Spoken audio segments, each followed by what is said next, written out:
from the beaches to the valleys. At 6, this is KEYT News Channel 3, where the news comes first. We still have widespread or, significant transmission of the disease in the community. Santa Barbara County leaders are cautiously optimistic the county could move to the even less restrictive orange tier of the state's reopening plan, but they say it's too early to let our guards down. It is our top story at 6. Good evening. Thanks for joining us. I'm Beth Farnsworth. We begin with a significant decrease in local COVID-19 numbers, meaning we may not be in the red tier for long. News Channel 3 senior reporter John Palmentary joins us live. And John, now there's talk of dropping down again to the even less restrictive orange tier. Well, there have certainly been some great numbers in recent weeks, and it's not unlikely that if they continue in the next 3 or 4 weeks, we could go down one more tier, and that would be actually spectacular. However, there could be a setback with all these reopenings and maybe some uncontrolled hotspots that will still need to be dealt with if those start to create a new spike.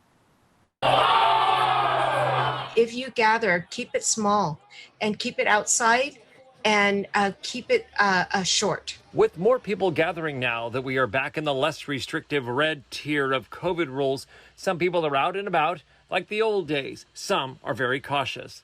And if there's another virus spike, there's a worry about what happens after that. If we say, well, things are going okay, now we need it all back again, you're gonna come up with a big problem. The message is stay on guard and remain focused. And adhere to our precautions, our health precautions, so that we can continue to see a decrease in case rate. It's still to be seen just how we're going to be impacted by the new variances that are out there, but health officials are warning people not to treat this as if the pandemic is coming to an end or is over. The Santa Barbara County Health Officer says crowded sports bars are unsafe if people are too close and yelling. You're shoulder to shoulder, having a beer, shouting for your preferred team and so forth. That's absolutely a scenario for super spreading events. But for some residents, seeing the increase in the vaccine, the economic impacts we've gone through,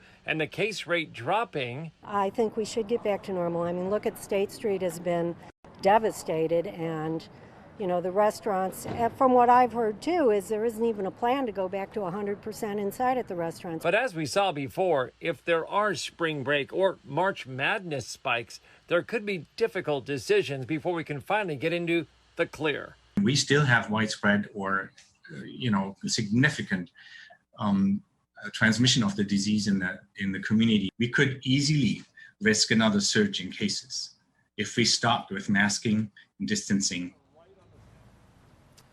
And the health officials certainly are asking the public to do their part by wearing masks, keeping their distance, and all the things we've heard for the last year. But now they're also reinventing some of their strategies. As you hear, if we get some hot spots or surges or spikes, they might target just those areas or those zip codes with their attack to bring that down as we go forward.